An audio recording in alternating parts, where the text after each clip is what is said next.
दशरथ जी बारात लेकर के अयोध्या में लौट गए हैं और यहाँ बाल कांड समाप्त किया जाता है। बाल कांड की कथा को पूर्ण करने के पश्चात जवानी आती है। बचपन बीतने के पश्चात जवानी आती है और जवानी का नाम है अयोध्या कांड। तो कहते हैं कि उस जवानी में 6 विकार आते आदमी के। 6 विकारों से जवानी नष्ट होती है। सब ध्यान से सुनना। कथा श्रवण करने के लिए बैठे हैं और जो मैं कह रहा हूँ उसे अपने जीवन में उतारिए। उसमें से जो कुछ तुम सुन लोगे और ग्रहण करोगे तो समझ लेना तुमने कथा सुनी है। अन्यथा मैं कहता जा रहा हूं, तुम सुनते जा रहे हो, वो उड़ ना जाए। मेरा कहा हुआ उड़ ना जाए, क्योंकि राम कथा हमारे गृहस्थ को चलाने के लिए है। हमको जीना कैसे। तो कहा कि जवानी जो है 6 प्रकार के विकार आते हैं, बातें हैं जिनसे इंसान की जवानी नष्ट होती है। ये मानस रामायण में स्वयं गोस्वामी तुलसीदास जी ने अंकित कर दिया, महापुरुषों ने स्याही कर दी। ये बात सत्य है कि इंसान की जवानी नष्ट कैसे होती है। पहली बात, जीवन में अधिक नहीं बोलना चाहिए, कम बोलो।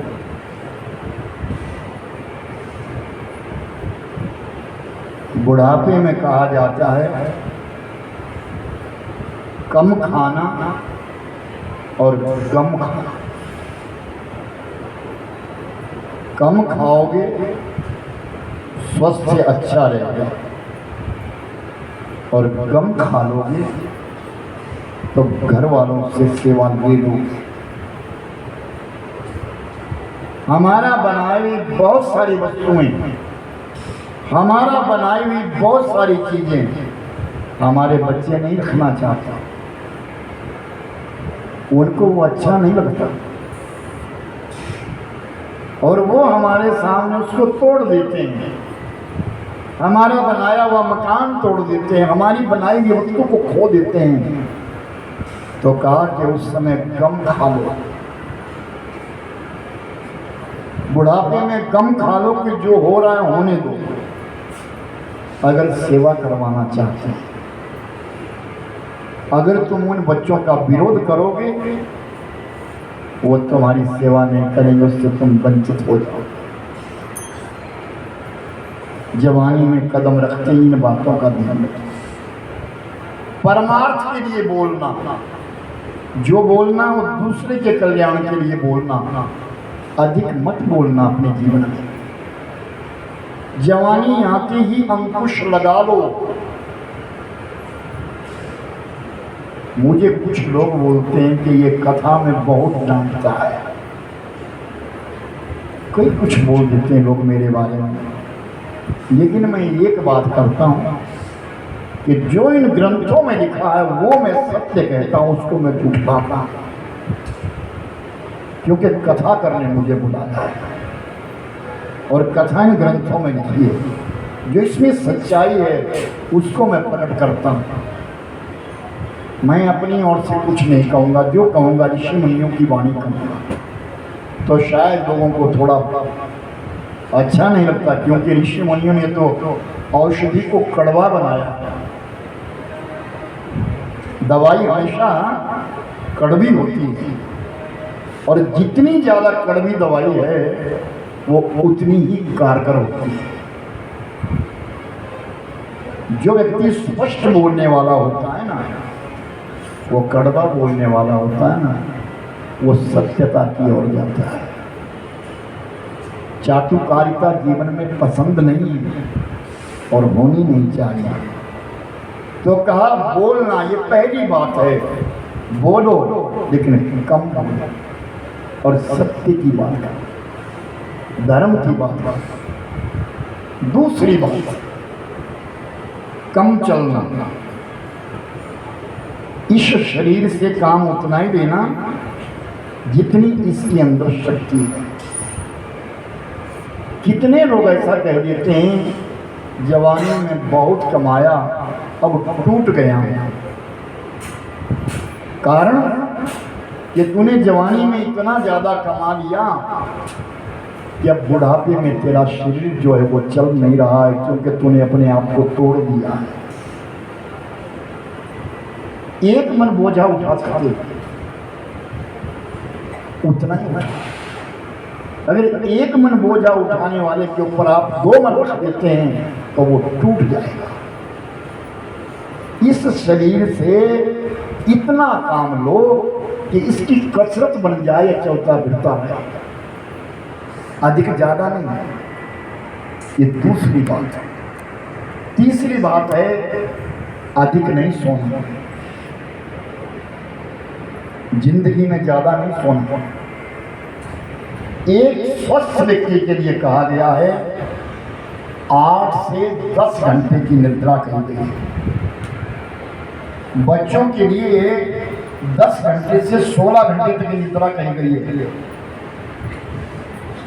और बुढ़ापे में जवानी में 6 से 8 घंटे की निद्रा कही गई है। और एगी तपस्वी के लिए कहा गया, साधक के लिए कहा गया है कि 4 घंटे से 6 घंटे नींद लेना। और जब बुढ़ापा आता है तो नींद कुदरती आती नहीं, क्योंकि शरीर में खून रहता नहीं, इसलिए बुढ़ापे नींद नहीं आती। अधिक नहीं सोना। जो व्यक्ति ज्यादा सो जाता है वो अपनी जवानी को नष्ट कर देता है।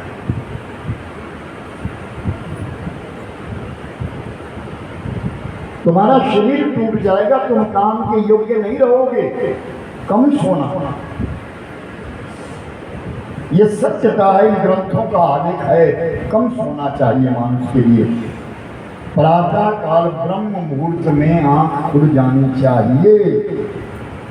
4 बजे से लेकर के 6 बजे के बीच में हर व्यक्ति की आंख खुलनी चाहिए। बुढ़ापा आ गया, आप भले उठ नहीं सकते, आप स्नान नहीं कर सकते, कोई बात नहीं। वो रोग लग गया है, कोई बात नहीं। अपने पलंग पर बैठ जाओ, अपने हाथों को मल करके उनका दर्शन कर लो। उसके पश्चात जो तुम्हारे गुरु महाराज ने तुमको मंत्र दिया है उसका जप शुरू करो। आप उठ नहीं सकते, बुढ़ापा है, आप स्नान नहीं कर सकते, बुढ़ापा है, कोई बात नहीं। लेकिन भरी जवानी के बीच में जो व्यक्ति आलस्य करता है वो जीवन में कभी प्रगति नहीं करता। इतना याद। आलस्य कुतो विद्या, विद्यस्य बिना कुतो धर्म। आलसी व्यक्ति को विद्या आती नहीं है और विद्या के बिना धन नहीं मिलता। धनस्य बिना कुतो मित्रम, धन के बिना कोई मित्र नहीं होता। और मित्रस्य बिना कुतो सुखम, और मित्र के बिना सुख नहीं होता। मित्र सुख देता है, प्रेम देता है। जिसके पास धन है उसके मित्र है, जिसके पास धन नहीं है उसको कोई पूछता भी नहीं है। ये राम कथा है, हमें श्रवण करनी चाहिए, अपने जीवन में उतारनी चाहिए। क्या कहा जाता है? आप दूर दूर के क्षेत्रों से इस कथा को सुनने के लिए आए हैं। चारों दिशाओं में जहाँ जहाँ मैं कथा करता हूँ सबको पता चल रहा, तो सब लोग कथा सुनने के लिए आए। इस कथा में यही तो रहस्य है। हम कुछ समझें, अपने जीवन में इन चीजों को उतारें। फिर कहें, चौथी बात कही गई है, क्रोध अधिक नहीं करना। करना लेकिन अधिक नहीं करना। अधिक क्रोध करने से भी जवानी नष्ट हो जाती है। यौवन में क्रोध नहीं करना। क्रोध करोगे तुम्हारा शरीर जल जाएगा। क्रोध करोगे तुम्हारी वाणी में कटुता आ जाएगी। क्रोध करोगे तुमको नींद नहीं आएगी। क्रोध करोगे तो तुम्हारा बीपी चढ़ जाएगा। क्रोध करोगे तो तुम्हारा खान पान सब तामस हो जाएगा। कृपया घंटी बंद करें। और पांचवी बात कही गई है, अधिक भोजन नहीं करना, ज्यादा भोजन नहीं करना, कम कम कम। हमें 4 रोटी की भूख है, 3 साढ़े 3 रोटी ही खाना चाहिए। 3 साढ़े 3 रोटी ही। आप पुरुष लोग इधर आ जाइए, इस तरफ आ जाइए। आप लोग पुरुष लोग इनको आगे भेजिए, इधर आ जाओ, इधर जगह है, आगे आ जाइए। ये गुलाबा राम जी इधर आओ। इधर इंसान के अंदर अग्नि है, सुनिए ध्यान से। इंसान के अंदर अग्नि है, एक आग जली, अंदर भट्टी है लगी हुई। उस भट्टी में जो आग जग रही है उसका नाम है जठराग्नि। नाम याद है मेरे को? बैठ लो। जठराग्नि है हर इंसान के अंदर। जैसे जैसे जवानी बढ़ती जाएगी जठराग्नि मंद होती चली जाएगी, मंदाग्नि पैदा हो जाएगी, कम पचेगा। जब कम पचेगा और ज़्यादा खाएगा इंसान तो जीर्ण हो जाएगा और बीमार होगा। इसलिए कम कम, हवा के लिए जगह, पानी के लिए जगह, कम कम कम। ये नहीं पराया माल हो, आज क्या बना, आज जितना बना खूब खाओ। अरे नहीं नहीं नहीं, मत खाओ, तुम्हारा शरीर जीर्ण हो जाएगा, बूढ़ा हो जाएगा। तुम्हारी जठराग्नि समाप्त हो गई। दांत टूटते हैं ना, तब कहते हैं नरम नरम चीजें खाया करो भाई, क्योंकि पची नहीं। दांत तभी टूटते हैं जब अंदर जठराग्नि मंद पड़नी शुरू हो जाए। और उस मंदाग्नि के बीच में अगर कठोर चीज खाएगा, कितने मूर्ख लोग बोलते हैं मैं दांत लगाता हूं तुम्हारे लिए, तुम चने चबाओ। चने तो तू चबा देगा लेकिन चने पचाएगा। अंदर की जो अग्नि है तो मंद हो गई। उस चने पचाने के लिए जठराग्नि भी तो चाहिए। जठराग्नि खत्म हो गई, इसलिए जीर्ण होगा, बीमार होगा। तो कहा कम खाना। और अंतिम बात कही गई, छठी बात कही गई है विषय भोग। विषय विलास में भी, वो भी जवानी में कहा, बुढ़ापे में नहीं कहा। अंतिम समय, अंतिम क्षण कहा गया विषय भोग। इन विषय विकारों में कम फंसो। मैं ये कर लूँ, मैं वो कर लूँ, कुछ नहीं करना। तूने जो जवानी में किया था प्रभु भजन कर। शरणागति भी उस मालिक की। ये विचार कर मुझे कहीं जाना है, ये विचार कर मुझे कहीं निकलना है, मैं यहां रहने वाला नहीं हूं, मैं यहां का नहीं हूं, ये शरीर मेरा नहीं है, मैं शरीर में आया। अगर ये शरीर मेरा होता ना तो फिर मेरे पास ना रहता, मैं तो जिंदा रहूंगा। आज हम अपने पितरों के लिए श्राद्ध क्यों करते हैं? इसका मतलब है कि उनकी आत्मा जिंदी है। हम उनका ध्यान क्यों करते? क्योंकि उनकी आत्मा जिंदी है। शरीर की मौत है, ये शरीर मरता है, इंसान नहीं मरता। तो कहें कि इन विषय विकारों में फंसा हुआ इंसान अपनी जवानी को नष्ट करता है और बुढ़ापे को निमंत्रण देता है। जब तेरा ब्याही घर आए, जब तेरा ब्याही घर आए, जब तेरा ब्याही घर आए, जब तेरा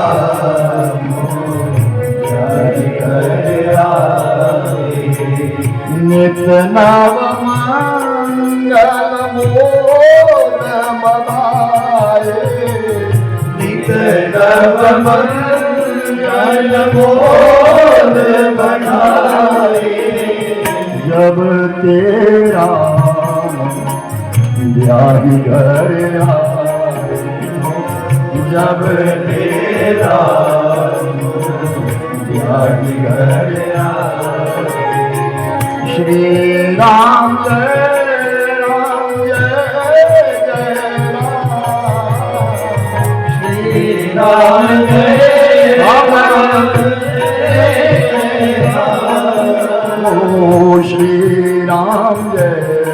राम, जय जय राम, श्री राम जय राम, जय जय राम।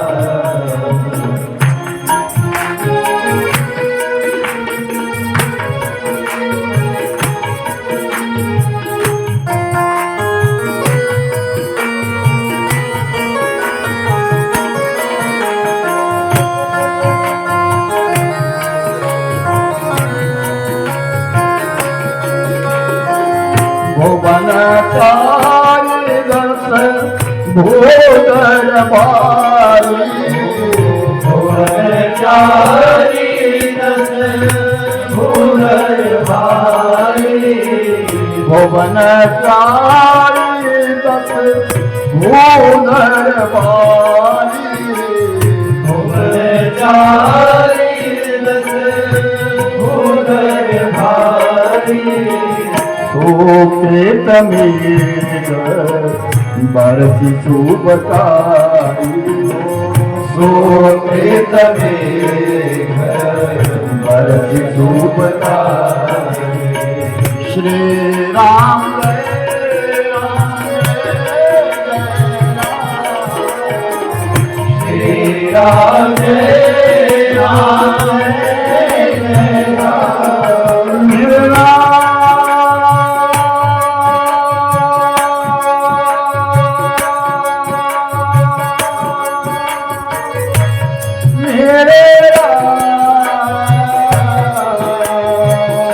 राम जय राम, जय जय राम, श्री राम जय राम, जय जय राम, श्री राम जय राम, जय जय राम। ओ मंगल भवन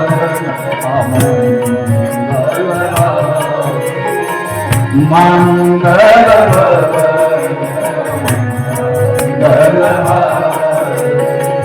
द्रवहु सुदर्शन प्रभु सुदर्शन बिहारी।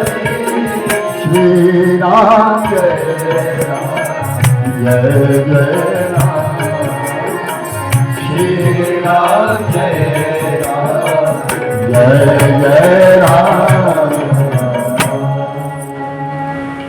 राम कथा की ये महिमा है कि हर व्यक्ति अपनी जीवा से राम राम बोलता है, और जितना राम बोलता चला जाएगा उतना ही जीवन पवित्र होता चला जाएगा। सुकृत मेघ बरस शुभ का, भुवन चारि दस भूधर भारी, जब ते राम ब्याही घर आए, नित नव मंगल बोध बधाए। भगवान शंकर जी कह रहे पार्वती से, पार्वती जब से राम जी का विवाह हुआ है ना, तब से अयोध्या में मंगल ही मंगल हो रहा है। और राजा दशरथ की तो बात ही क्या विचित्र महिमा है राजा दशरथ की। कि राजा दशरथ के यहाँ अगर बादल आते तो बिना बरसे जाते नहीं। ऐसा नहीं होता कि बादल आए बरसे नहीं चले गए, नहीं, बादल तभी आएंगे जब जरूरत है। और चारों दिशाओं में जब कूड़ा इकट्ठा हो जाएगा, पवन देव स्वयं आएगा, ऐसी पवन चलेगी, सारे महल सारा राजमार्ग सुथरा हो जाएगा। कोई दुख नहीं है। राजा दशरथ के राज्य में किसी को कोई दुख नहीं है। पिता से पहले पुत्र की मौत नहीं है। पिता से पहले पुत्र की मौत नहीं है। इस प्रकार का राज्य चल रहा था। बड़े आनंद के साथ राजा दशरथ जी रोज उठते हैं, गुरु महाराज के दर्शन करते हैं, सरजू नदी में स्नान किए हैं, संध्या तर्पण करते हैं। ए बहन जी बैठ जाओ, बैठो नीचे, बैठ जाओ। और सब कार्य करने के पश्चात अपनी सभा में चले जाते हैं और सभा में बैठ करके सभा का काम काज देखते हैं। और राजा दशरथ के पास सब लोग झुक जाते हैं, लेकिन सबके मन में इच्छा जागृत हुई।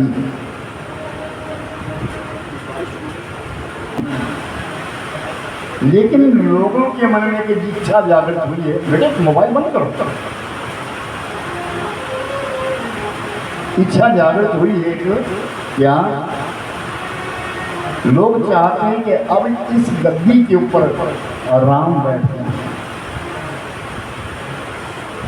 तृष्णा कहते, तृष्णा किसी की पूरी नहीं होती।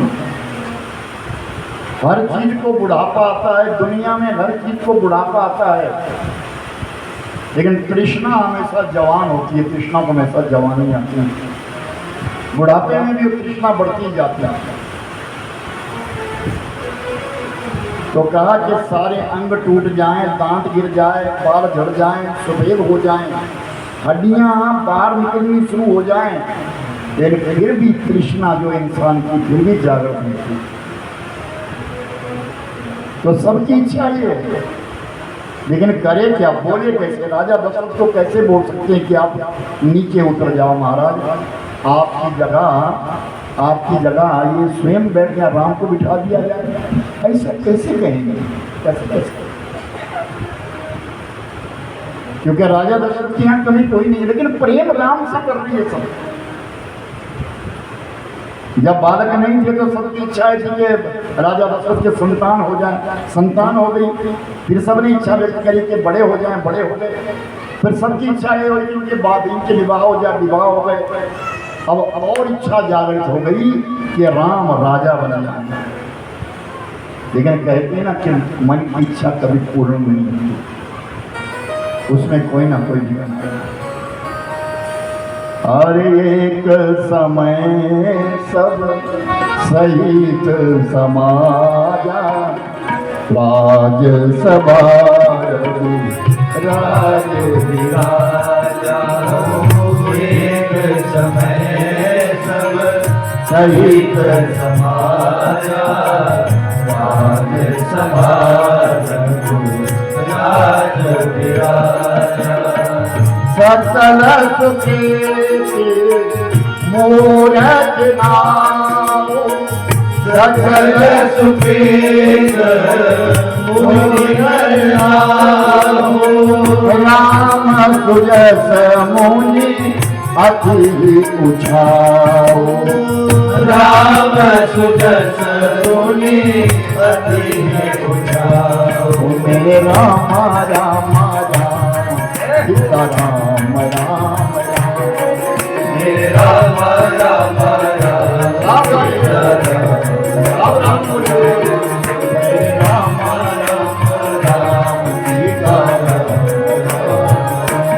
ओ हरे राम राम राम सीता राम। श्रवण समीप भयउ शीत के श्रवण समीप भयउ शीत कैसा। श्रवण समीप भयउ शीत के श्रवण समीप भयउ शीत कैसा। मन हो जठरपन अस उपदेशा, मन हो जठरपन अस उपदेशा। हरे राम राम राम सीता राम राम राम। हरे राम राम राम सीता राम राम राम। ओ राजा राम राम राम सीता राम राम राम। राजा राम राम राम सीता राम राम राम। ओ राजा राम राम राम सीता राम राम राम। राजा राम राम राम सीता राम राम राम। ओ राजा राम राम राम सीता राम राम राम। राजा राम राम राम सीता राम राम राम। हर एक समय सब सही समाया राज समाय राज विराज। एक समय की बात है, भरी सभा लगी थी। राजा दशरथ जी सिंहासन पर बैठे थे और ऐसा लगा राजा दशरथ को कि मेरा मुकुट टेढ़ा था। अपने सेवकों को इशारा किया, आईना ला, आईना लेकर के आओ, लगता है मेरा मुकुट टेढ़ा है। और सेवकों ने आईना लाया और राजा दशरथ के हाथों में दिया। सचमुच मुकुट तो टेढ़ा है। उस मुकुट को सीधा करने लगे तो वो आईना सीधा कानों पर गिरा और कानों के पास सफेद बाल बचे। जब कानों के पास सफेद बाल दिखे ना तो राजा दशरथ सोचने पर विवश हो, क्या श्रवण समीप भयउ शीत केशा और मन हो जठर मन हस उपदेश। जब कानों के पास सफेद बाल दिखे तो अंदर से आवाज आई, राजन तो बूढ़ा हो गया, बुढ़ापा आ गया। ये पहला संदेश है, जो कानों के पास सफेद बाल आ जाए तो समझ लेना हम बूढ़े हो गए हैं। इंसान अपने उस बुढ़ापे को छुपाने की कोशिश करता है, उनको रंगना शुरू कर देता है। ये किससे छुपा होगा? तुम्हारे अंदर की आवाज कह रही है कि नहीं तू बूढ़ा हो गया है, लेकिन फिर भी दुनिया को दिखाने के लिए नहीं, अभी तो हम जवान हैं। फिर वो रंगना शुरू कर दिया। फिर कहा है कि अपने अंदर को रंगो, सोच लो कि अब बुढ़ापा आ गया, बहुत कुछ करना बाकी है। तो चक्रवर्ती सम्राट राजा दशरथ जी मन ही मन में विचार करते हैं, मैं इस गद्दी से चिपका हुआ रह गया, मैं इस गादी से चिपका हुआ रह गया, यही काम है मेरे लिए। मुझे तो और भी कितने काम करने मेरे बाकी रह गए, मुझे तो परमार्थ के बहुत काम करने थे। मेरे लिए भगवान ने मानुष का तन दिया और मैं यहाँ इसमें उलझ गया, इस राजकाज में उलझ गया। फिर मन से अंदर से आवाज आई है, मेरा बेटा राज्य करने के योग्य है, बड़ा हो गया, क्यों ना मैं राम को राजा बना दूं। ऐसा मन में विचार आया था। फिर सोचा मैं अकेला निर्णय नहीं ले सकता, राजा अकेला निर्णय नहीं ले सकता, प्रधान अकेला निर्णय नहीं ले सकता, मुख्यमंत्री अकेला निर्णय नहीं ले सकता, प्रधानमंत्री अकेला निर्णय नहीं ले सकता। ध्यान रखना, अपने पंचों को बुलाया जाता है, जो उसके सहायक है, मेंबरान है, वो उनको संग लेकर के निर्णय देता है कि क्या मैं ये करूं। ये कथा हमको सिखाती है, जो पांचई मत लाएगी करो हरसरिया राम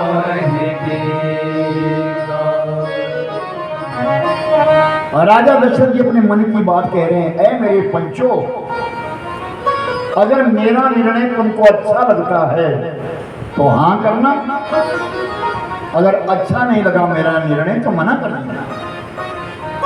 मेरे मन ने एक निर्णय लिया है कि मुझे ये गद्दी छोड़ करके इस गद्दी के ऊपर राम को बिठा देना चाहिए। करो हरसी या राम ही टीका, मैं राम को तिलक कर दूं, राजा बना दूं। तो जो प्रजा बैठी थी ना और जो मंत्री परिषद बैठा था वो हाँ नहीं किए, खड़े हो गए, साधु साधु साधु साधु साधु साधु। महाराज आप तो साधु है, आपने वो बात कही जिसको हम कब से चाहते हैं, पर हम आपको कैसे कहते हैं कि आप नीचे उतर जाइए, हम आपको नहीं कह सकते। इसलिए हम आपसे विनय करें हैं कि आपने जो निर्णय दिया है वो सत्य है। तो राजा दशरथ ने कहा तो सुनो, कनक समान सियाही बैठई राम होई चित चेता। जितने लोग थे सब सोचने लगे क्या कनक का समान सियाही समेता, एक सोने का सिंहासन बनेगा नहीं, और राम और सीता उसके ऊपर बैठेंगे और हम सब उनकी आरती करेंगे और पूजा करेंगे। सब मुख से बोलेंगे कि सियावर राजा रामचंद्र भगवान की जय जयकार। तो राजा दशरथ ने कहा अगर निर्णय सही है ना तो जाओ अपने आंगन में तोरण गाड़ो, मंडप गाड़ो, राजमार्गों को सुथरा करो, मंगल गीत गाओ, घर के बीच में दीपक जलाओ, दीपावलियां मनाओ, सहनाइयां बजाओ, मंगल गीत गाओ और राम राज्य की तैयारी करो। कल राम राजा बनेंगे, ये मैं तुम्हें वचन दूं। और सब खड़े हो गए और धूम मचाते मचाते अपने अपने घरों में चले गए। सबने जाकर के जब ये वाणी कही तो सारी अयोध्या के बीच में आज आनंद की सीमा नहीं रही, आनंद ही आनंद हो गया, चारों तरफ आनंद है। अयोध्या वासियों को तो अच्छा लगा, लेकिन देवताओं को बुरा लगा।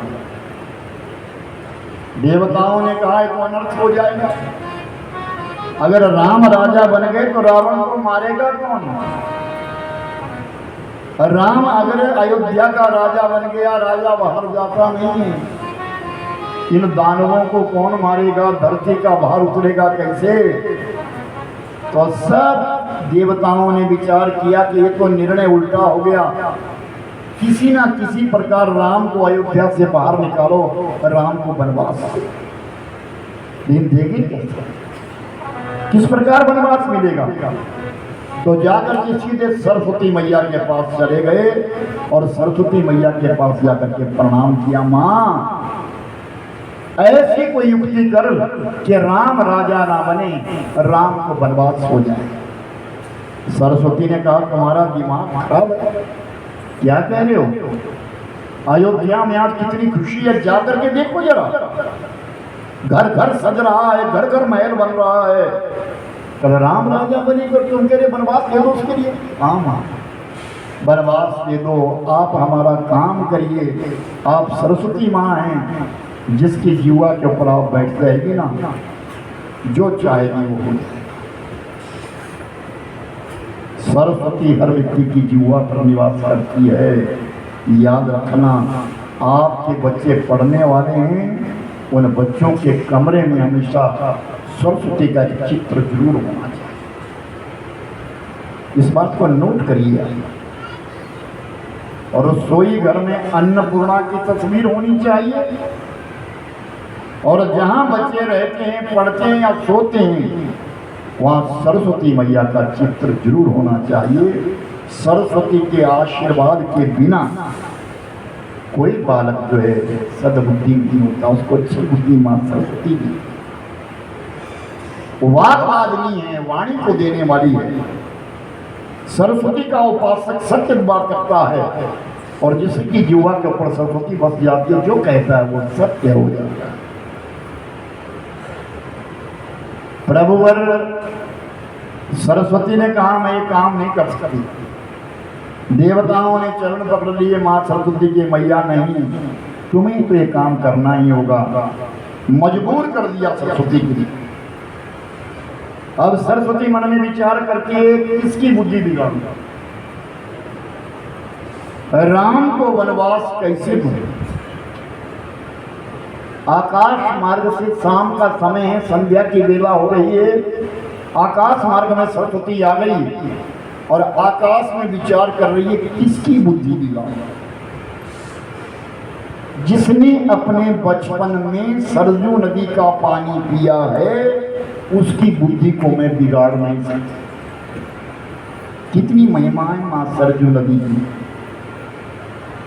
सरयू नदी कितनी पावन है, कितनी पवित्र है कि जिस व्यक्ति ने, जिस बालक ने बचपन के बीच में जन्म लेने के पश्चात इस सरजू मैया का पानी पिया उसको बुद्धि मैं नहीं बिगाड़ सकती। गजब की बात है, सरस्वती भी मना करती है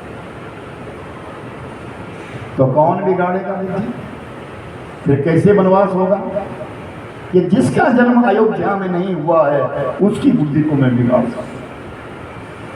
तो इतने में एक बुढ़िया आ रही है, उबड़ी है, नाम है रुक्म रेखा। लोग उसको रुक्म रेखा नहीं कहते, उसको नाम मंथरा कहते, उसका नाम मंथरा रख दिया। राजकुमारी है वो, साधारण नहीं। केकई की बहन है वो, केकई के चाचा की कन्या है वो, रुक्म रेखा। दोनों बहनें इकट्ठी पढ़ती थी, दोनों बहनें इकट्ठी रहती थी, दोनों बहनें गुरुशाला का काम करती थी। तो उस रुक्म रेखा के लिए एक समय त्रिताप लग गया।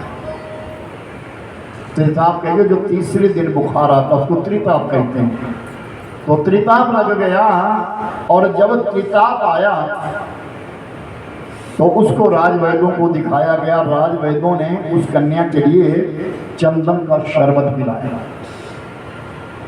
चंदन का शरबत पीने से बुखार तो चला गया, ताप तो उसका चला गया, लेकिन वो कुबड़ी हुई और रुक्म रेखा का नाम बिगड़ कर ये है मंथरा पड़ गया। उसको लोग मंथरा कहें। अब जब केकई के विवाह का समय आया, कुरूप हो गई, उसका रूप भी अच्छा नहीं रहा। तो जब केकई का विवाह आया तो मंथरा कहने लगी, बहन तू तो चली जाएगी, मेरी जिंदगी तो बर्बाद हो गई। हम दोनों इकट्ठी रहती, तू एक काम कर, मैं तेरी दासी बनकर के चली जाऊंगी, मुझे भी अपने साथ अयोध्या, मुझे भी अयोध्या। और केकई की पालकी के बीच में ही उस मंथरा को डाल दिया गया और वो मंथरा जो है अयोध्या में रहने लगी, केकई की दासी बनकर के रही। वो मंथरा आ रही थी उस समय, सरस्वती ने विचार किया इसका जन्म यहाँ नहीं हुआ है, क्यों ना मैं इसकी बुद्धि बिगाड़ूं।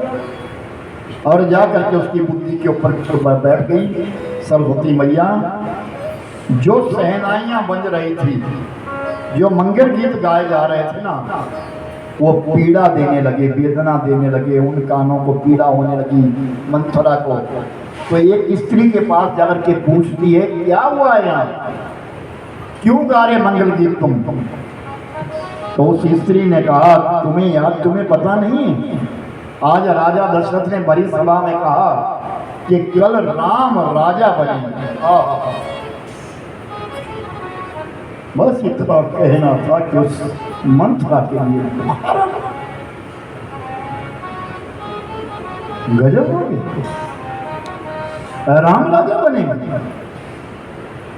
और वो मंथरा जल्दी जल्दी चलने लगी। केकई भवन में जाना उसको, अपनी रानी के पास जाना उसको, वो जल्दी जल्दी चलने लगी।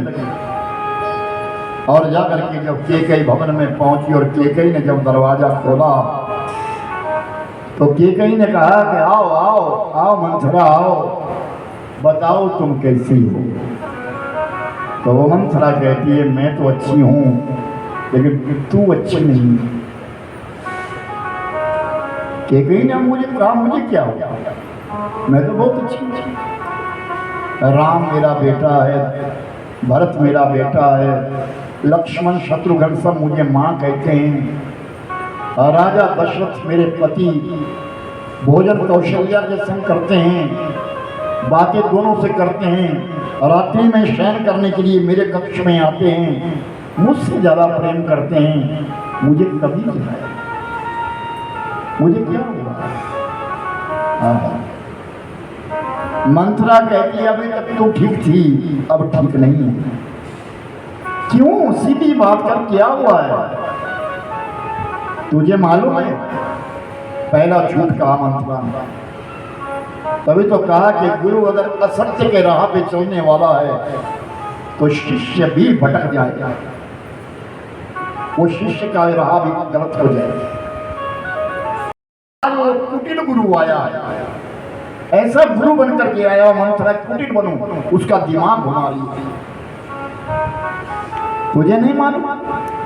14 दिनों से ढिंडोरा पीटा जा रहा है, कल राम राजा बने, तुझे खबर ही? ये पहला झूठ है। 14 केकई ने कहा अगर राजा ने घोषणा करी है और मुझे पता नहीं है, हो सकता है राजा मुझे अपने आप बुलाएंगे, कहेंगे। मैं तो कब से कहती हूँ राजा के लिए कि राम को राज बना दो, राम को राजा बना दो, मैं कब से चाहता हूँ, लेकिन वो है कि मेरी सुनती नहीं है,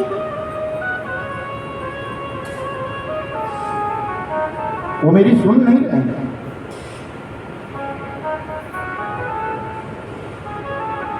मंथरा कहती है रानी सुन, तुझे नहीं मालूम, कल कौशल्या राजमाता बनेगी और तू दासी हो जाएगा। केकई कहती मैं दासी क्यों हूं? मैं तो राजमाता, मैं भी राजमाता रहूंगी। राम कौशल्या से इतना प्रेम नहीं करते जितना प्रेम वो मुझसे करते हैं। मंथरा कहती है तेरा भ्रम है ये, तू दासी बनेगी और तेरा भक्त कारागार में बंद हो जाएगा, जेल खाने में बंद हो जाएगा। क्यों होगा? तेरी जुबान टूट क्यों नहीं गई? ऐसी बातें क्यों कर रही है तू? तुझे नहीं मालूम मेरा राम मुझसे कितना प्रेम करता है? दिखावा है सब। सिंहासन के ऊपर बैठ करके राजा की बुद्धि पलट जाती है। तेरे भक्त को कारागार मिलेगा, जेल खाना मिलेगा और तू दासी बन जाए। केकई का दिमाग घुमा रही है, लेकिन केकई भी तो राम भक्त है। जिस केकई ने कहा नहीं नहीं मंथरा तो ठीक नहीं कह रही है, तेरी जुबान कड़वी क्यों हो रही है, क्या किया है तूने? मंथरा ने बड़ी कुशलता से साथ उस केकई के मन में विष भरना शुरू कर दिया, राम के प्रति जहर भरना शुरू कर दिया। और फिर कहा तुझे मालूम है राजा ने निर्णय क्यों लिया? क्योंकि तेरा भक्त है कहां? वो तो ननिहाल में, इसीलिए वो आएगा नहीं, पहुंचेगा नहीं और राम को तिलक हो जाएगा, राजा बन जाएगा। ऐसा कपट किया है तेरे साथ, आए केकई तेरे साथ कपट किया है। मैं तुझे एक बात बता दूं, तू राजमाता बन चाहे कौशल्या राजमाता बन, उस गद्दी के ऊपर चाहे राम बैठे चाहे भरत बने बैठे, मैं तो दासी ही रहूंगी और दासी ही बनी रहूंगी। पर मैं ये चाहती हूं सुन कि तू मेरी बहन है, तेरे साथ अघटन घटना हो जाएगी। मैं चाहती हूं कि तेरे साथ ऐसी घटना ना घटे, इसलिए संभल जा। तेरा भरत कारागार में होगा, तड़पेगा तेरा भरत, तो माँ को पीड़ा होती है, संतान की बड़ी वेदना होती है। जब ये बारंबार कह रही है कि तेरा भरत तड़पेगा, तेरा भरत तड़पेगा, फिर केकई पूछती है क्या यह सत्य ऐसा होगा? हाँ। तो फिर पूछती है क्या होगा? घबरा क्यों रही है? तेरे पास तो समय है, तेरे पास 2 वचन है तेरे जो राजा के पास। याद है तू जब देवासुर संग्राम, देवताओं और दानवों का युद्ध हुआ था, उन देवता और दानवों के युद्ध के बीच में तू चली गई थी, राजा दशरथ का रथ बांधने के लिए चली गई थी, क्योंकि तू सारथी का कार्य जानती है और जब रथ चल रहा था, युद्ध हो रहा था, उस युद्ध की एक नीवी, एक किल टूट गई थी, तो उसने अपना दाहिना हाथ उसमें घुसेड़ दिया था, रख दिया था, डाल दिया था, क्योंकि तेरे हाथ को वरदान था बाबा का कि वो टूटेगा नहीं। तेरा हाथ लहूलुहान हो गया और टूटा नहीं। शाम को राजा दशरथ जब जीत गए और जब हाथ तूने बाहर निकाला तो खून निकला हुआ था, तो राजा दशरथ ने पूछा कि ये खून कैसा, लहू कैसा है? तो तूने कहा महाराज नीवी टूट गई थी, इसलिए मैंने अपना हाथ लगा दिया था। फिर राजा ने कहा तूने मुझे जीवन दान दिया है कैकेयी, माँ क्या मांगना चाहती?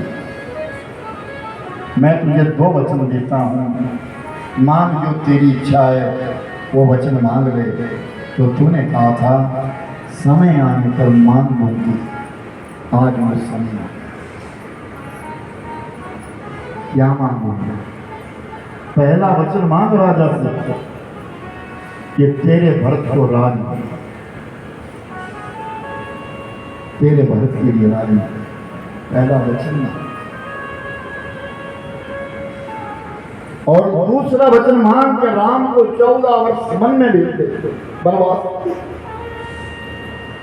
कैकेयी ने कहा मंथरा राज तो मैं मांग लूंगी, लेकिन मैं बनवास नहीं। अरे कैकेयी सुन, अगर तो बनवास नहीं मांगेगी ना तो राम भरत से राज करने ही नहीं देगा, इसलिए बनवास मांग। उठ, इस महल को छोड़, कोप भवन में चली जा, कोप भवन में जाकर के अपने गहने उतार दे, रुदन कर, राजा दशरथ तेरे पास आने वाले हैं, राजा से अपने वचन मांग ले। इतना कहा और वो कुटिल गुरु वो मंथरा चलिए। कैकेयी उठी और वो भवन में चली, और वो भवन में जाकर के उस कैकेयी ने अपना श्रृंगार छोड़ दिया।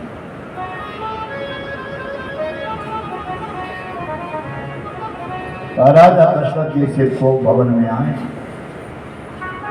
पता चला कि कैकेयी को भवन में, तो को भवन में पहुंच गए। और जब कैकेयी की दुर्दशा को देखा ना, जिसने सिर के केश छूटे किए हैं,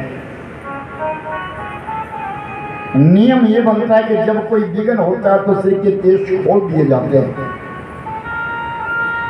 ऐसे कैकेयी ने अपने सिर के केश खोल दिए हैं, चूड़ामणि किनारे फेंक दी हैं, बाजुओं की जितनी चूड़ियां थी सब किनारे निकाल दी गई है, और फटे हुए मैले वस्त्र पहने हैं और फर्श के ऊपर गिर गई है। राजा दशरथ आए और राजा दशरथ ने जब उस स्थिति को देखा तो आकर के कहा कैकेयी क्या कर रही हो,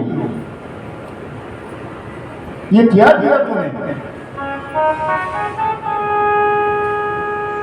उठ, मैं तेरे लिए आज वो बात सुनाने आया हूं जिस बात के लिए तो मुझे कई दिनों से बारंबार कहती थी। मैंने आज वचन दिया सभा में, कल राम राजा बने। तू चाहती थी ना कि राम राजा बने, तू चाहती थी ना राम राजा, तो मैंने वचन दे दिया है कल राम राजा बनेंगे। लेकिन मैं तेरे लिए कितनी खुशखबरी लेकर के लाया हूं।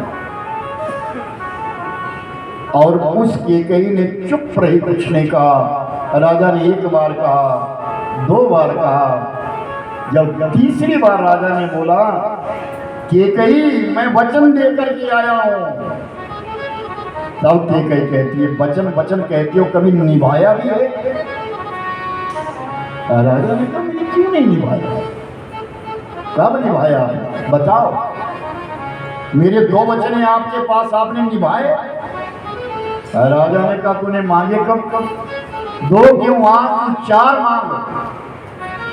कल तेरा राम राजा बन रहा है, 4 मांग।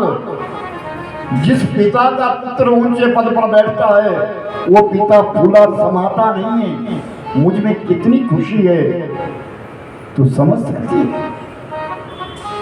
कल मेरा बेटा जो है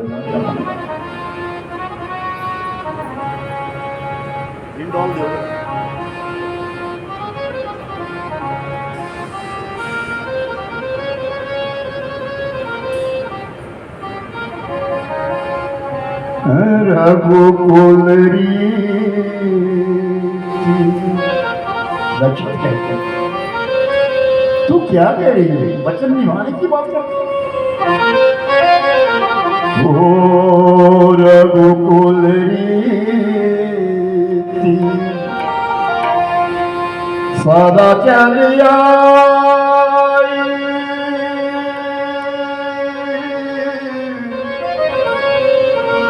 प्राण पर बचे न जाए प्राण जाए पर बचे न जाए।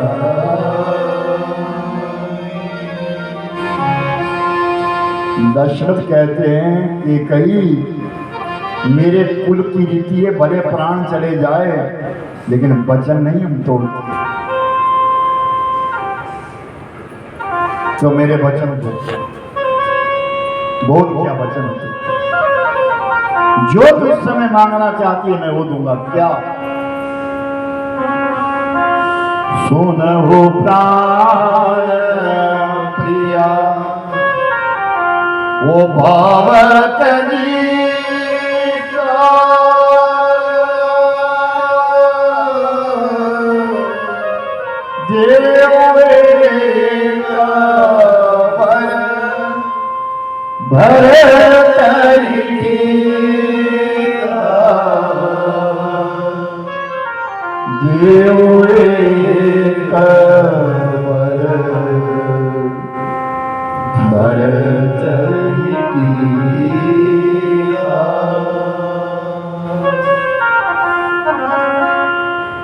तो सुनो ऐ प्राण प्रिय पहला वचन दो मेरा। कल टीका जो करोगे कल जो तिलक करोगे वो राम को नहीं भरत को करना है। राजा दशरथ सुन लो ये क्या मांगना। मैंने आज बड़ी सभा में कहा कि कल राम राजा बनेगी और ये कह रही है कि राम नहीं भरत राजा बनाएगा। राजा दशरथ जी धर्म संकट में आए मैं क्या करूं। फिर थोड़ी देर विचार करने के पश्चात फिर अपने मन को तसल्ली देकर के कहते हैं अपनी प्रजा को समझा लूंगा राम को भी समझा लूंगा कौन राम कौन भरत। कोई बात नहीं कि कही मैं तुझे पहला वचन देता हूं कल भरत को ही तिलक करूंगा राम को राजा नहीं बनाऊंगा। दूसरा वचन मान पाम सवेश विशेष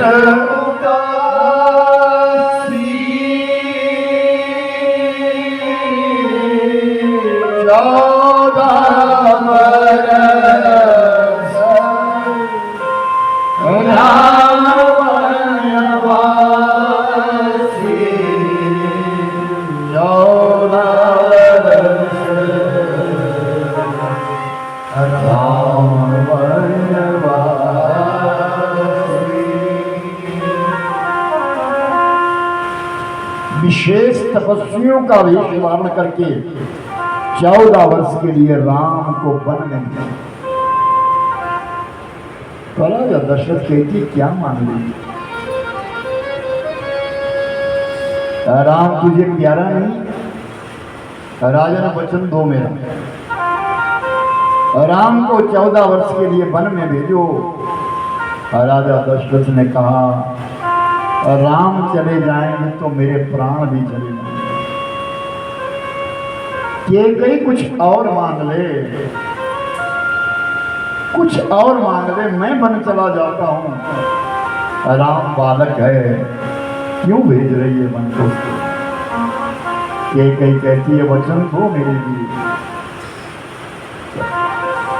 मेरे लिए वचन दो। राजा को मूर्छा आ गई।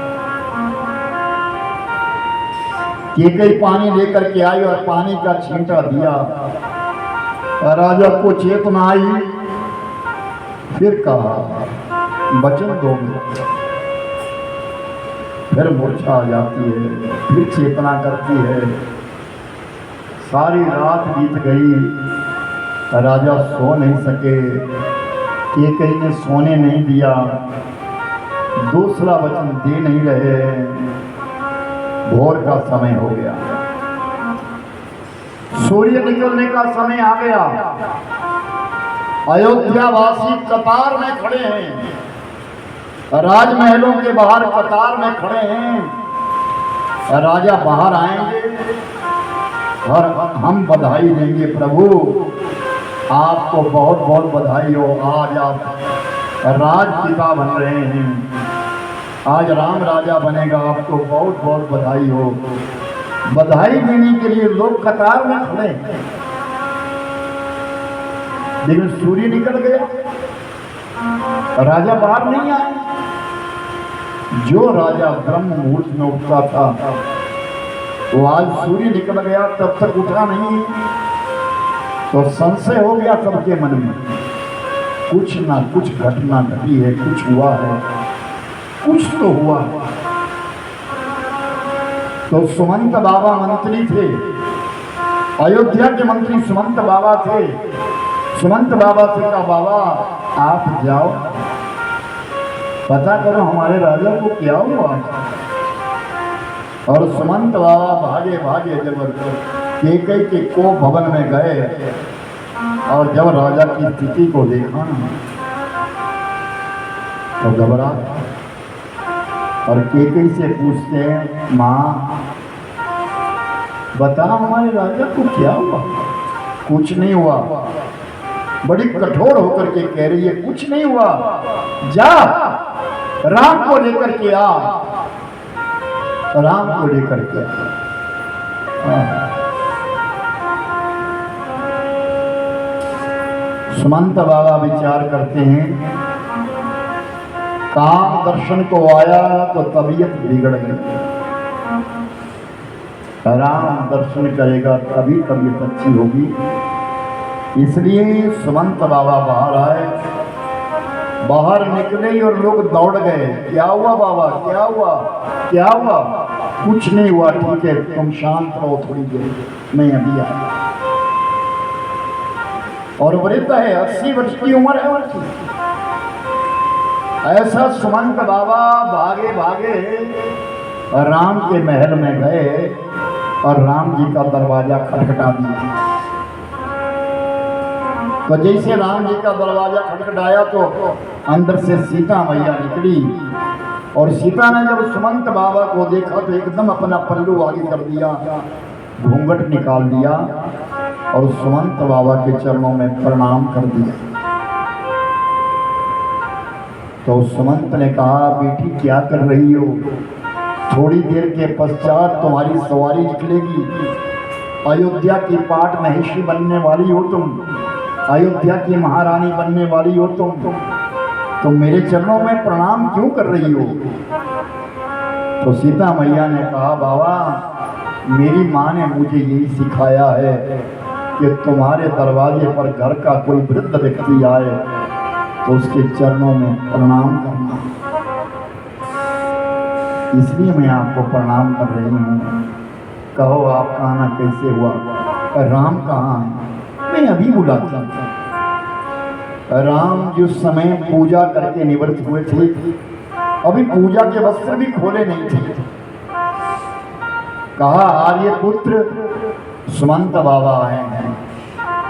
वो उन्हीं वस्त्रों में सुमंत बाबा से मिलने के लिए आए और बाबा को हाथ जोड़े। बाबा क्या बात है, कोई काम था, कोई सेवक भेज देना था, आप क्यों आए? राम चलो, पिता ने बुलाया है। ये नहीं कहा कि कई ने बुलाया, पिता ने बुलाया। चलो, उन्हीं वस्त्रों में राम के कई भवन में पहुंच गए और जब दरवाजा खोला तो अंदर क्या देखा, चक्रवर्ती सम्राट धरती पर गिरा, हाथों के बाजू बंद खुले पड़े हैं, सिर के ऊपर मुकुट नहीं है, एक पांव में मौजा है, एक पांव नंगा है और धरती पर अशुद्ध अचेत अवस्था में गिरे। अपने पिता को देख करके भगवान राम सुमंत बाबा से कहते, बाबा ये हमारे पिता को क्या हुआ, हम 4 भाइयों से कोई गलती हुई है, ये कैसी स्थिति आई है। राम उस दृश्य को देख रहे हैं मेरे भाई बहन, किसी का पिता, अपना पिता, जिस पिता ने पाल पोस करके बड़ा किया है, जब उसका अंत समय आता, उसकी दुर्दशा जब बनती है ना, तो पुत्र अपने लिए भी धिक्कारता है, मेरे से क्या हुआ, मेरे पिता की स्थिति ऐसी क्यों। सुमंत बाबा कहते, राम इस बूढ़े को अयोध्या के भंडार का अनाज खाते खाते 80 वर्ष हो गए हैं, लेकिन राजा की स्थिति जो आज मैं देख रहा हूं ना, ऐसी स्थिति मैंने कभी नहीं। याद करना मेरे भाई बहन, हमारे बुजुर्ग जब अपनी शुद्ध बुद्ध भूल जाते हैं ना, उस समय उनका मनोबल जो खराब हो जाता है, तो क्या स्थिति आती है। वो बच्चों से जिन्होंने अपने बच्चों को पाल पोस करके बड़ा किया, और आज जब जाने का समय आ गया, शुद्ध बुद्ध खो जाते हैं, तो कई लोग ऐसा करते कि उनकी सेवा कौन करेगा। हमारे यहाँ तो ऐसा नहीं है, लेकिन बड़े घरों में अधिकांश लोग अपने माता पिता को आश्रमों में भेज देते हैं, वृद्धाश्रम में भेज देते, सेवा कौन करे। मैं आप सबसे कहूँगा, अपनी बेटियों को शिक्षा जरूर देना, अपने सास ससुर की सेवा जरूर करना, क्योंकि एक दिन तुम भी सास ससुर बनेंगे, और जिसके माता पिता तड़प तड़प करके अपनी आयु को पूर्ण करते मेरे भाई बहन, उस व्यक्ति को कभी सुख नहीं मिलता, उस व्यक्ति को कभी सुख नहीं मिलता। अपने माता पिता की ऐसी स्थिति ना हो, शुद्ध बुद्ध ना हो, इंसान भूल जाता है। इंसान यहाँ तक कि पहचानने के लिए मना कर देता है, मैं तुझे जानता ही नहीं, तू कौन है। और ये स्थिति मेरे साथ हुई है। मेरे पिता के जब 2 महीने बाकी रहे थे, तो मेरे पास आश्रम में चले गए थे, और वो 2 महीने की स्थिति मुझे आज भी याद है। और जब मुझे वो स्थिति याद आती है, तो सचमुच मेरा मन भर जाता है। हमारे साथ ही तो ऐसा ही होगा। मेरे पिता ये नहीं जानते थे, केवल मुझे पहचानते थे और मुझे पहचानते। मेरी बेटी आई थी, आज नहीं आई है, किरण नहीं आई है, उस बेटी ने मेरे पिता की बहुत सेवा। मैं उस बेटी का ऋणी हूँ, कर्जदार हूँ। अंत समय मेरे पिता की जो सेवा करी वो मेरी बेटी ने करी। सौंप गया था उसके पास,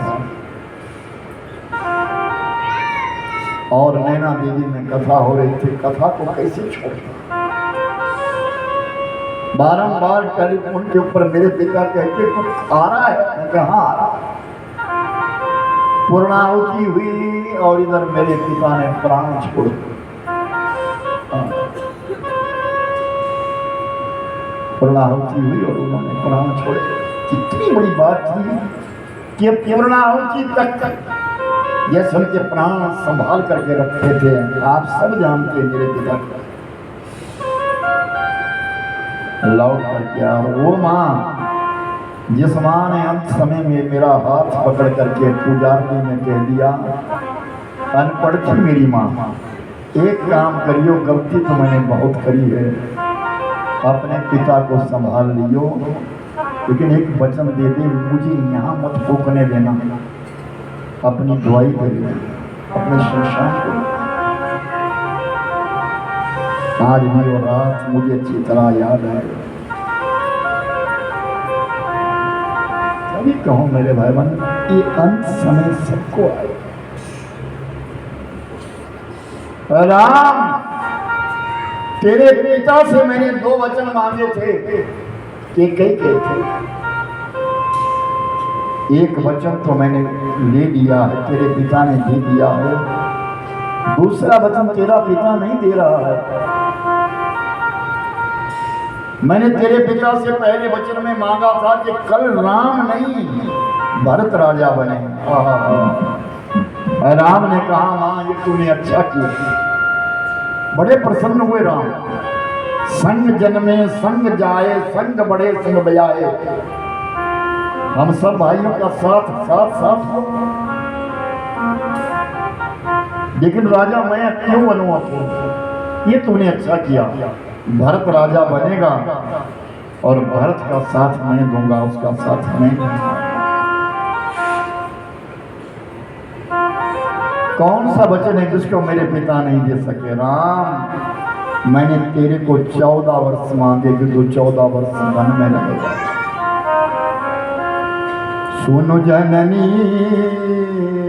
सोई ओ सुत बड़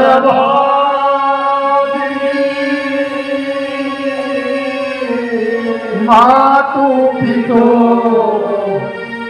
वचन अनुरागी,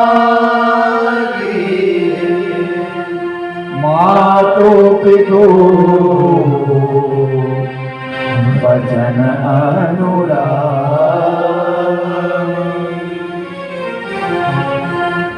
सुनो जननी सोई सुत बड़। राम कहते मां, आज उसको जननी कहा। जननी उसे कहा जाता है जो जन्म देती है। मां किसी भी स्त्री को कह दो, संसार की किसी भी स्त्री को तुम मां कह सकते हो, लेकिन जननी नहीं। जननी वो है जो जन्म देती है। और आज राम कई को जननी कह रहे हैं। जननी तूने अच्छा किया, सोई सुत बड़ भागी। वो पुत्र बड़ा भाग्यशाली है जो अपने माता पिता की बात को मान लेता है। मैं अभी आया, राम जी बाहर आए और राम जी के पीछे पीछे सुमंत बाबा आए। राम तो सीधे कौशल्या भवन में चले गए, मैं मां के पास जाऊं।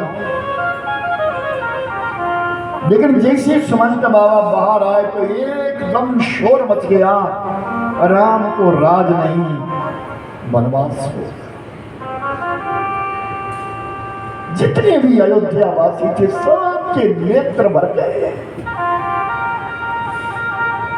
गजब हो गया।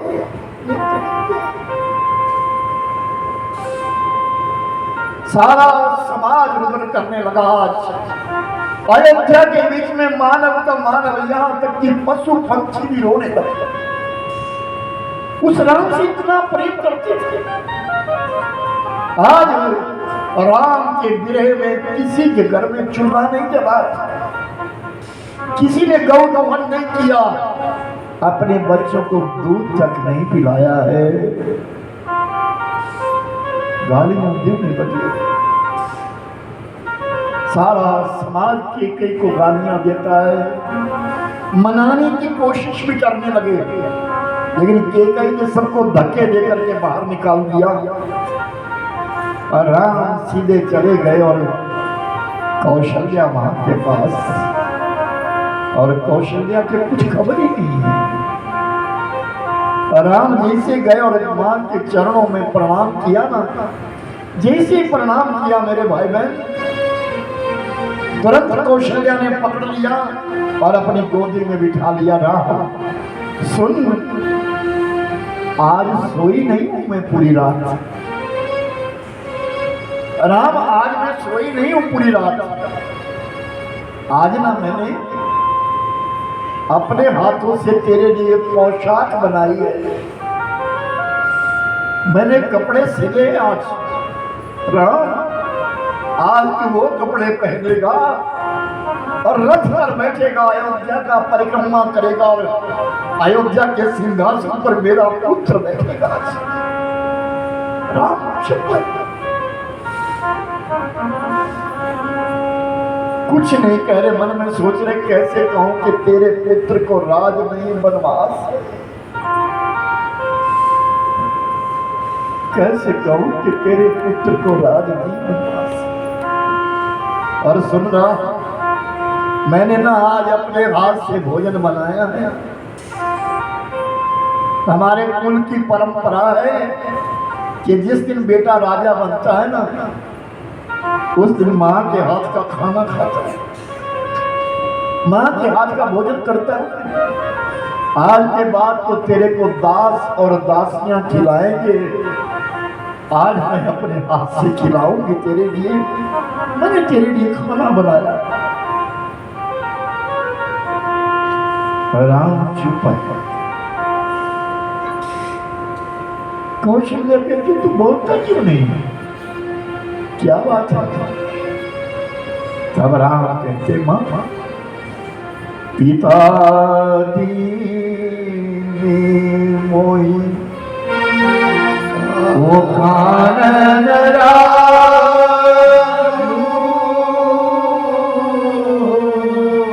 जहाँ सब मोर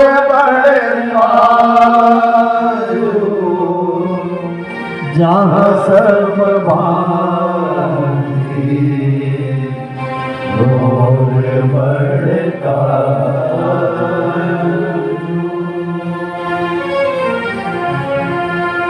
माँ मेरे पिता ने राजा बनाया है मेरे को। हाँ तो बनना ही है, तो बड़ा है ना, तेरा अधिकार है, तू तो राजा बनेगा और कौन बनेगा।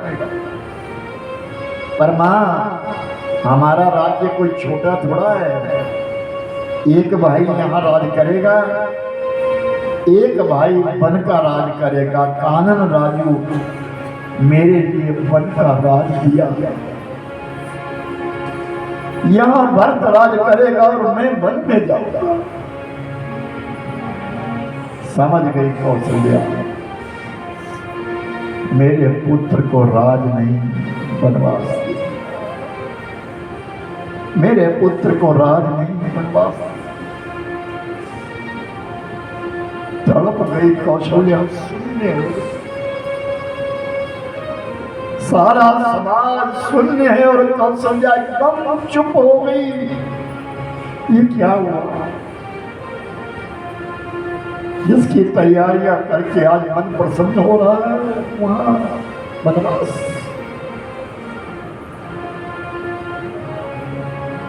तो जब मां बिल्कुल शून्य हो गई ना, तो राम ने झिझकोड़ करके पूछा, मां मन छोटा मत कर मां, 14 वर्ष बीत जाएगा। और 14 वर्ष का नाम सुन करके तो कौशल्या रुदन करने लगे। तू राम जननी है मां, तुझे धैर्य रखने होगा। तू राम जननी है, राम को जन्म दिया है तूने मां।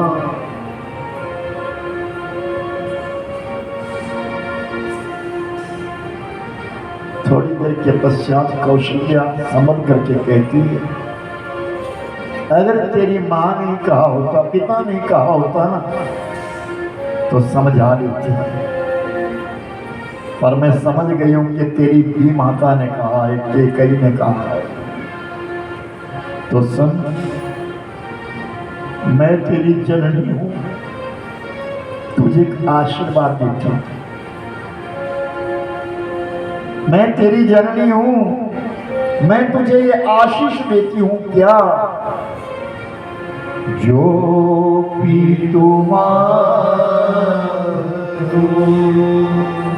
कयहु बन जाला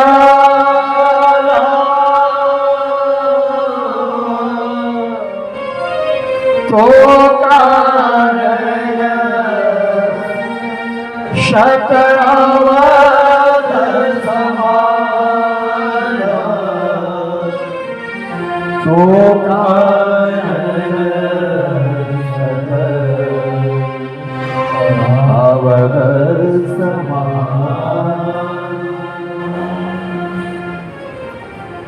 यही भगवान ने कहा है कि सबसे बड़ा आशीर्वाद है जो जिंदगी में माता और पिता का।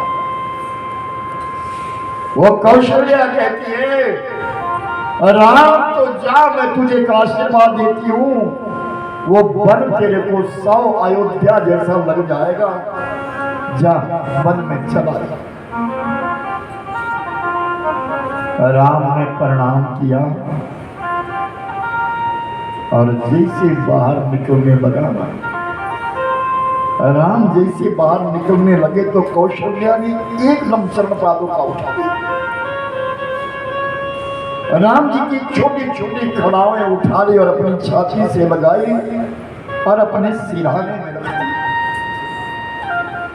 रोज सोते सोते राम की चरण पादुका की रक्षा करती है और सुबह उठ करके दुनिया हाथ देखती है, कौशल्या राम के चरणों की पादुका को देखती है। कहते हैं कई वर्षों तक तो नींद नहीं आई और जब जब भी कौशल्या नींद लेने लगी तो नेत्रों के आगे राम की छवि घूमने लगी। राम बाहर आए, बाहर सीता खड़ी है। पता लग गया मैं भी आपके संग में जाऊंगी। नहीं सीते नहीं, तुझे मालूम नहीं है सीते, तुझे मालूम नहीं है वन बड़ा विकट है। मैं कभी सुख की फरियाद नहीं करूंगी, दुख के विषय में नहीं कहूंगी, पर मैं आपके बिना रह नहीं सकूंगी। सीते तुझे यहां रहना होगा। मैं आपकी पत्नी नहीं, आपकी परिछाया हूं। मैं मानव से मानव की परिछाया कभी अलग नहीं हो सकती। मैं आपके बिना रह नहीं सकूंगी, और अगर आप जबरदस्ती मुझे यहाँ छोड़ जाएंगे ना तो 14 वर्ष के पश्चात मैं आपको मिलूंगी। 14 वर्ष के पश्चात मैं आपको मिलूंगी। सीते राम, मेरे माता पिता की सेवा करना वो तुम्हारा कर्तव्य है, वो तुम करना। मांडवी है ना, उर्मिला है ना, श्रुत कीर्ति है, तीनों बहनें यहाँ आए, पर मैं आपके अकेला नहीं जाने दूंगी, मैं आपके संग में रहूंगी। राम के पीछे सीता बोली, उन्हीं वस्त्रों में चल पड़े, वही वस्त्र है, नंगे पांव हैं दोनों। जैसे बाहर निकले तो बाहर लक्ष्मण खड़ा है, भैया मैं आपके संग में जाऊंगा। नहीं, लक्ष्मण वनवास मुझे हुआ है, तुम नहीं जाओगे। नहीं भैया मैं आपके बिना नहीं रह सकता। नहीं लक्ष्मण, राम ने बहुत समझाया लेकिन लक्ष्मण हठी है। अंत में राम ने कहा तो जा सुमित्रा मां से पूछ लेगा। सुमित्रा तो सुमित्रा है मेरे भाई। ऐसे दो पात्र है, सुमित्रा और उर्मिला, बहुत कम बोले हैं। और अपनी मां के पास लक्ष्मण जब गया, ध्यान से सुनिए, मां के चरणों में प्रणाम किया। मां, राम बन जा रहे हैं, मुझे क्या किया। सुमित्रा दुत्कार करके कहती है, राम वन में जा रहे और आज्ञा पूछ रहा है।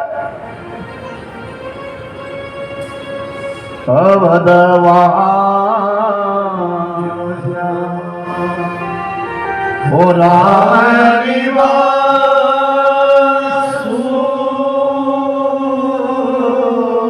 दिवस भानु प्रकाश दिवस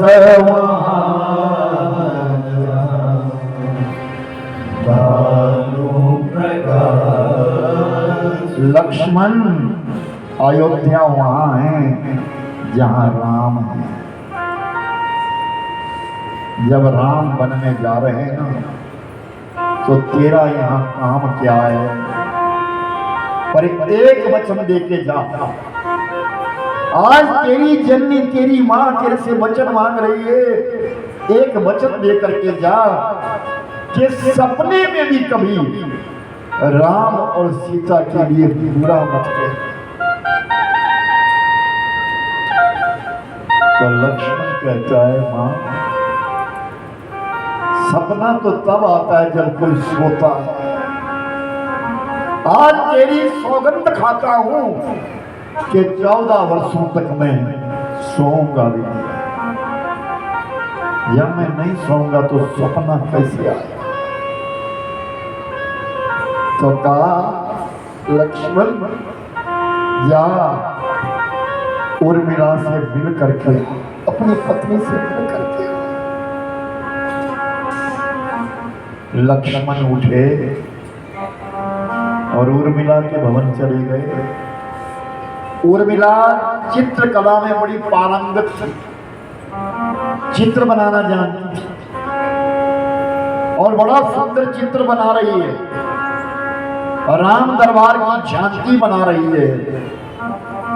और लक्ष्मण गए और बड़े केकई के ऊपर क्रोध आया है और बड़े गंभीर स्वर से बोला उर्मिले। और उर्मिला चित्र बना रही थी, हाथ में दवात था, घबरा गई, वो गिर गया और सारा चित्र बिगड़ गया। जैसे ही वो चित्र बिगड़ गया, पीछे मुड़ करके देखा लक्ष्मण खड़े हैं। स्वामी, ये आपने क्या किया? ये आपने क्या किया? मैं राम दरबार का चित्र बना रही थी। राम और मेरी बहन सीता दोनों सिंहासन पर बिठा दिए थे, क्योंकि ये चित्र जब बन करके पूरा हो जाएगा तो मैं इस चित्र के लिए अपने माई के जनकपुर में भेजूंगी और जब हमारी माँ से देखेगी ना तो धन्य धन्य कहेगी कि आज मेरी बेटी अयोध्या के सिंहासन पर बैठी है, पटरानी बन गई। लेकिन आप जल्दी में आए और आपने जोर से कहा, मेरे हाथ से ये स्याही नीचे गिर गई और मेरा चित्र बिगड़ गया। लक्ष्मण कहते हैं उर्मिला, यहाँ तेरा बनावटी चित्र बिगड़ा और उधर अयोध्या का वास्तविक चित्र बिगड़ गया है। राम को राज नहीं, वनवास से। उर्मिला खड़ी रही और उर्मिला ने आरती सजाई, अपने पति की आरती उतारी।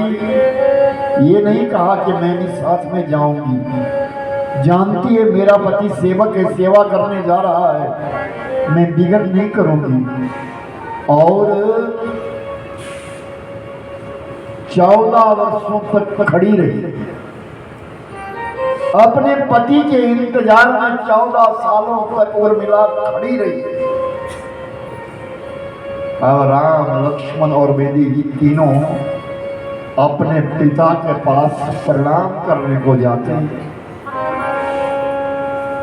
कि कहीं सामने बैठी बड़ी कठोर बनकर थी और पिता के चरणों में प्रणाम किया। हम जा रहे हैं। राजा दशरथ ने नेत्र खोल दिया, जाने हो रहा, लक्ष्मण तुम भी जानो। और जब सीता की ओर देखा तो फूट फूट करके रोने लगे, बेटी रुक जा, तू मेरे घर की लक्ष्मी है, तू चली जाएगी तो लक्ष्मी रूठ जाएगी, मत जा। ये मैं जानता हूं कि राम लक्ष्मण की नसों में रघुवंश का रक्त है, ये रुकेंगे नहीं, लेकिन बेटी तू रुक जा, तू रुक जा। सीता ने कुछ कहा नहीं, अपने नेत्र बंद कर लिए, गर्दन झुका दी।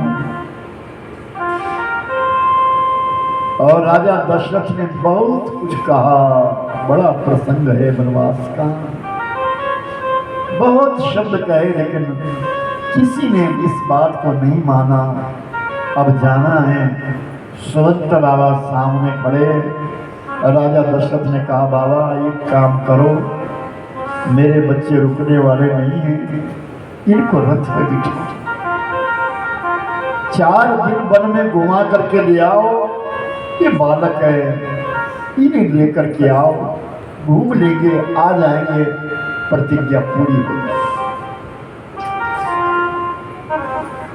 और जैसे बाहर निकलने लगे, राम निकले, लक्ष्मण निकले, और जब वो सीता निकलने लगी तो सुमंत बाबा का हाथ पकड़ लिया राजा दशरथ।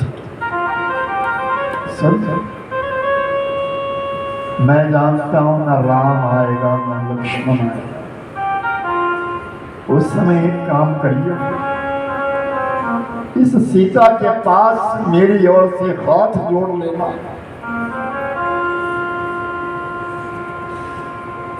जे पेशिया राम बन जाई,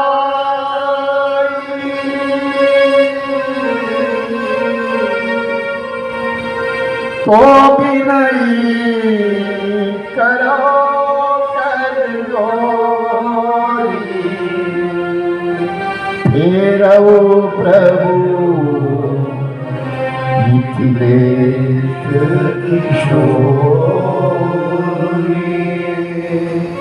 इस मिथिला की कन्या के पास मेरे हाथ जोड़ लेना मेरी ओर से, और इसे वापिस ले।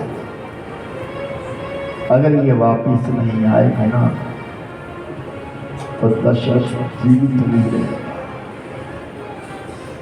दशरथ जीवित नहीं। आंखों में आंसू लिए कंठ सहेली, नारी जीवन है तुम्हारी ये कहानी,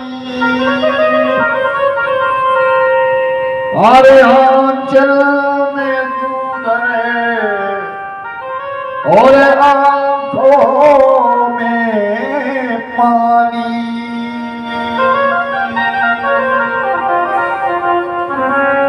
आंखों में पानी।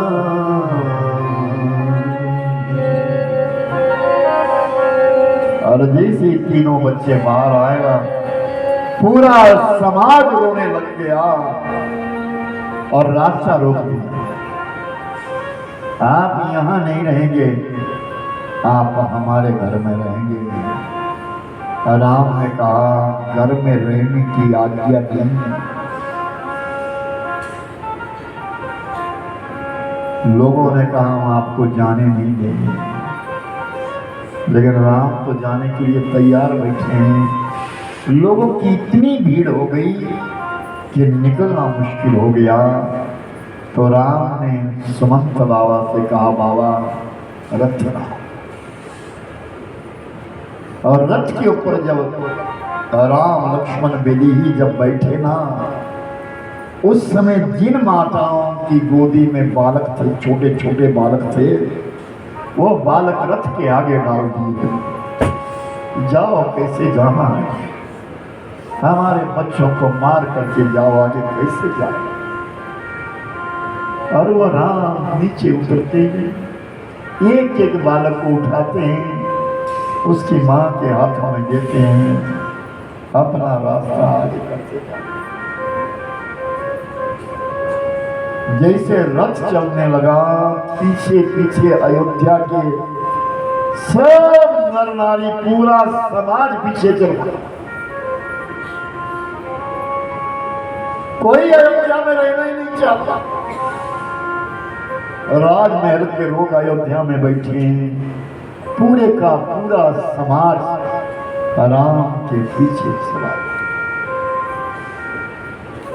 और शाम का समय जब हुआ तो आगे एक नदी आई जिसका नाम था तमसा। उस तमसा नदी के किनारे जाकर के रथ रुक गए। थक गई सारी प्रजा, थक गई, लोग थक गए, नंगे पांव आए हैं। और जैसे तमसा नदी के किनारे गए, किसी ने पानी तक नहीं पिया। जैसे धरती पर लेटे ना, वैसे सबको नींद आ गई। राम लक्ष्मण बेदी तीनों जागते हैं, बाकी सब सो गए। आधी रात का जब समय हुआ तो राम ने सुमंत बाबा से कहा, बाबा चलो रथ हाँको। आधी रात में रथ चलाया। अयोध्या वासियों को सोता हुआ छोड़ करके भगवान राम 14 वर्ष के वनवास में चले गए। और जब भोर का समय हुआ, प्रभात जब हुई, तब लोगों की जब आंख खुली तो क्या देखा, राम तो ही नहीं, रथ तो ही नहीं। चारों तरफ खोजने लगे, कहीं रथ नहीं दिखा। सबका चेहरा मुरझा गया और सारे अवधवासी तमसा नदी से पीछे लौट करके अयोध्या में आ गए।